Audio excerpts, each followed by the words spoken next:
मध्य प्रदेश में गौ सेवा को लेकर सियासत तो बहुत होती है, लेकिन असल में गौ माता की दुर्दशा क्या है, इसका खुलासा हाल ही में राजधानी भोपाल और इंदौर की गौशाला से आई तस्वीरों से पता चल जाता है। लेकिन मध्य प्रदेश के धार जिले के खूंटपला गांव में एक ऐसी गौशाला है जहां सिर्फ गौ माता के लिए खबर मध्य प्रदेश में आपका स्वागत है। आपके साथ मैं हूं पवन वैष्णव। वर्तमान में हम गांव खूंटपला की श्री गोपाल कृष्ण गौशाला के बिल्कुल सामने खड़े हैं। जी हाँ, बिल्कुल सही सुना आपने, श्री गोपाल कृष्ण गौशाला खूंटपला। गौशाला है तो आपने देश में, प्रदेश में और क्षेत्र में कहीं देखी होगी, लेकिन इस गौशाला के बारे में हम आपको परिचय करवाने जा रहे हैं। वो गौशाला अपने आप में अति विशिष्ट है। अब इसमें क्या अति विशिष्ट है, आइए दिखाते हैं हम हमारे साथ आपको गौशाला की एक संपूर्ण यात्रा। आप लोगों ने क्षेत्र में गौशालाएं तो कई सारी देखी होगी और वहाँ गौ माताओं के प्रति होने वाली विडंबनाओं से भी आप परिचित होंगे, लेकिन यहाँ खूंटपला में गौशाला का निर्माण भी हुआ, गौ माताओं की सेवा भी हो रही है और इस गौशाला को एक पर्यटन स्थल का रूप दिया जा रहा है। अब इसको किस प्रकार से पर्यटन स्थल का रूप दिया जा रहा है वो दृश्यों में आप आसानी से देख सकते हो। हमारे पीछे आप देख रहे होंगे कि एक गोवर्धन पर्वत की आकृति बनी हुई है, जहाँ पर भगवान श्री कृष्ण रूपी एक पुतला गोवर्धन पर्वत को उठाए हुए हैं। अब इसको क्या यहाँ बनाने का उद्देश्य है, इसको यहाँ बनाने से क्या लाभ हुए हैं, किस तरीके का इस गौशाला में निर्माण हो रहा है, आइए चर्चा करते हैं हम रामचंद्र जी मारू साहब से। ये जो गोवर्धन पर्वत यहाँ पे बनाया गया है, किस उद्देश्य को लेकर यहाँ गोवर्धन पर्वत बनाया गया है? गोवर्धन पर्वत बनाने का एक ही उद्देश्य रहा है कि आज हमारे छोटे छोटे गरीब वर्ग के व्यक्ति होते हैं जो सनातनी होते हैं, हर एक की इच्छा होती है कि मैं गोपाल की धरती पर वृंदावन जाकर गोवर्धन नाथ के दर्शन कर पाऊँ, लेकिन यह संभव नहीं हो सकता है। और क्यों नहीं हो सकता है? किसी का समय साथ नहीं दे रहा है तो किसी के पास संपत्ति नहीं है। और गाय की भूमि के अंदर ऐसा शास्त्र प्रमाण है कि यदि गौ माता की धरती के अंदर जहाँ स्वयं गिरधर विराजमान हो, उस भूमि के अंदर एक गोवर्धन पर्वत की आकृति बनाकर स्वयं भगवान द्वारकाधीश श्री कृष्ण ने अपनी उंगली पर इस पर्वत को धारण कर ले और यहीं इस परिसर में कोई परिक्रमा कर लेता है तो उसे गोवर्धन नाथ की परिक्रमा का फल प्राप्त हो जाता है। ऐसा हमारे सनातन धर्म में, हमारे शास्त्र में ऐसी मान्यता है। और उसी बात को ध्यान में रखते हुए अपन ने गौ सेवा को ध्यान में रखते हुए आपके पीछे हमने गोवर्धन पर्वत का निर्माण करवाया है। यहाँ पर बूंद बूंद पानी की वर्षा होती है। पूरी तरह से गोपालों की एक टोली गोवर्धन पर्वत को उठा के खड़ी है। इसी उद्देश्य को लेकर के यहाँ पर हमारे सनातन के प्रति, हमारे धर्म के प्रति आज एक बहुत बड़ा कुठाराघात हो रहा है। व्यक्ति, आने वाली पीढ़ी हमारे धर्म से जुड़ी रहे, इसी को देखते हुए और इसी के बहाने गौ सेवा होती रहे, इसी को देखते हुए हमने इस अद्भुत परिकल्प की परिकल्पना भी न सोची थी, लेकिन परमात्मा की ऐसी कृपा हुई कि यहाँ पर इस अद्भुत छवि का दर्शन करने का हम लोगों को सौभाग्य प्राप्त हो रहा है। तो देख सकते हैं आप कि किस प्रकार से यहाँ पे एक अद्भुत, अकल्पनीय गोवर्धन पर्वत का निर्माण किया गया है, जहाँ आने वाले यहाँ लोग जब गौशाला में आते हैं तो यहाँ इसको पर्यटन स्थल का एक रूप मानते हैं, यहाँ सेल्फी भी लेते हैं और काफ़ी आकर्षक और मनोहारी स्थान है। हमारे बीच यहाँ गोपाल जी राठौड़ है, इनसे जानते हैं कि यहाँ पर पेड़ पौधे भी काफ़ी लगे हुए हैं। इन पेड़ पौधों को लगाने का क्या उद्देश्य है, इससे क्या लाभ मिलता है?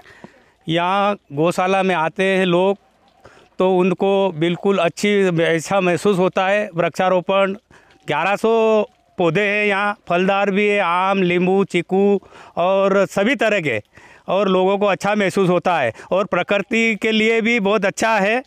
और छाया, आने वाले लोगों को छाया भी प्राप्त होती है और उससे आनंद महसूस होता है। तो किस प्रकार से यहाँ पर बता रहे हैं कि यहाँ ये एक गौशाला न होकर एक अकल्पनीय स्थान है, जिसकी कोई कल्पना भी नहीं कर सकता।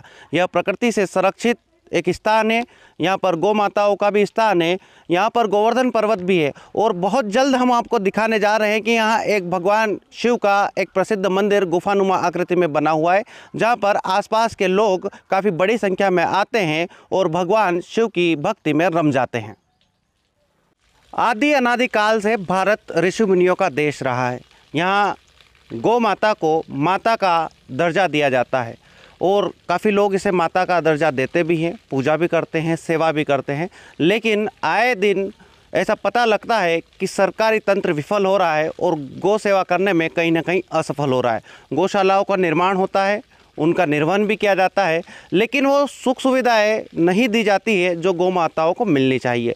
लेकिन ये खुटपला की गौशाला किस प्रकार से आपने दृश्यों में देखा कि अपने आप में अनुपम है, अकल्पनीय है, अनुकरणीय है। अब यहाँ आप पीछे दृश्यों में देख सकते हैं कि गौ माता के श्रीमुख से यहाँ जल का प्रवाह हो रहा है। यहाँ हम रामचंद्र जी मारू जी से जानते हैं कि किस प्रकार से यहाँ इस आकृति का निर्माण किया गया है और क्या इसके फ़ायदे होते हैं, किस तरीके से यहाँ लोगों के लिए आकर्षण का केंद्र बिंदु बना हुआ है। बताइए कि किस प्रकार से ये गौ माता के श्रीमुख से यहाँ जल का प्रवाह होता है। जल का प्रवाह ये बनाया गया है, प्राकृतिक नहीं है, और ये इसलिए भी बनाया गया है कि यहाँ पर लोग आस्था के साथ इस गौशाला में दर्शन करने के लिए जब आते हैं तो ऐसा लगता है कि यहाँ पर अपन स्नान करने के लिए, पर्व पे ज़्यादा भीड़ होती है तो पर्व का स्नान करने के लिए कई दूर दूर जाते हैं, चाहे ओंकारेश्वर जाते हैं और नर्मदा स्नान करने के लिए या शिप्रा स्नान करने के लिए, गंगा स्नान करने के हमारे सनातन धर्म की एक आस्था है। और उसी आस्था को ध्यान में रखते हुए अपन ने 2 कुंड बनाए। एक तरफ राधा कुंड है और इस कुंड का नाम अपन ने कृष्ण कुंड दे रखा है।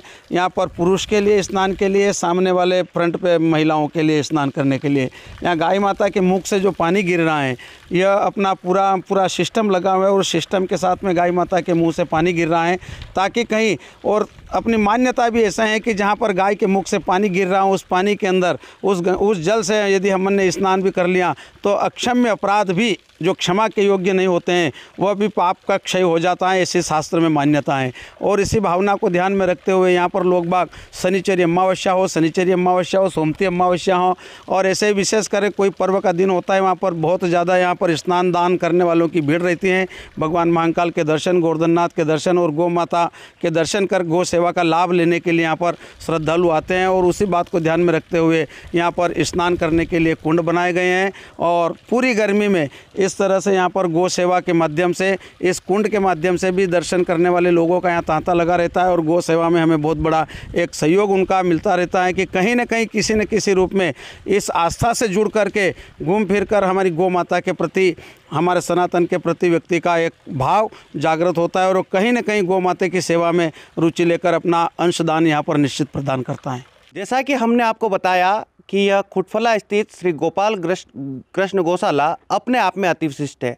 अब इसमें अति विशिष्ट क्या है, अब यहाँ जब हम आए हैं, मौजूद हैं, तो यहाँ जानकारी में पता लगा है कि जैसे ही हम गौशाला के अंदर आए तो यहाँ भगवान श्री कृष्ण का एक झूला स्थापित है, जो यहाँ पे प्रतिदिन जब भी जो गौशाला में कोई व्यक्ति आता है तो यहाँ भगवान श्री कृष्ण के दर्शन करने के बाद गौशाला की विजिट करना वो प्रारंभ करता है। हम यहाँ हमारे साथ रामचंद्र जी मारू साहब है, गोपाल जी राठौड़ साहब है, चर्चा करते हैं यहाँ गौ सेवा के प्रति काफ़ी समर्पित व्यक्ति। हम जानते हैं कि क्या है इस श्री कृष्ण के झूले का महत्व और गौशाला में क्या कुछ विशेष है। नमस्कार। नमस्कार। क्या कुछ विशेष है इस गौशाला? गौशाला में सबसे पहली बात तो विशेष है कि ये गौशाला मालव संत पंडित कमल किशोर जी नागर की प्रेरणा से 1994 से एक छोटी सी जगह से शुरुआत हुई थी और आज एक विशाल 20 बीघे पैमाने पर फैली हुई हैं। और सर्वप्रथम आपने बताया कि भगवान श्री कृष्ण का झूले का दर्शन, तो यह सर्वे भूमि जो गोपाल की होती है जगत में, और सर्वप्रथम जैसे ही अपन गेट से प्रवेश करते हैं तो एक तरफ गाय माता है, दूसरी तरफ गोविंद है। सर्वप्रथम गोविंद का दर्शन करें, दर्शन करने के बाद गौ माता के दर्शन, फिर भगवान महाकाल के दर्शन। और ऐसे प्राकृतिक वातावरण से ये आच्छादित गौशाला भारतीय संस्कृति की एक ऐसी अनमोल धरोहर है जिसे हर एक भारतीय का, हर एक सनातनी व्यक्ति का ऐसा कर्तव्य होता है कि अपने प्राण और प्रण देकर भी इसकी रक्षा करने में अपना अहम सहयोग प्रदान करे। तो मारू जी बता रहे हैं कि किस तरीके से द्वापर युग में भगवान श्री कृष्ण गौ माताओं की सेवा किया करते थे, उन्हें गौ माता अत्यधिक प्रिय थी। और उसी की तर्ज पर यहाँ खुटपला की गौशाला में भी जब हम प्रवेश करते हैं तो उसके ठीक सम्मुख गेट के ठीक बाद यहाँ पर श्री कृष्ण का झूला स्थापित है।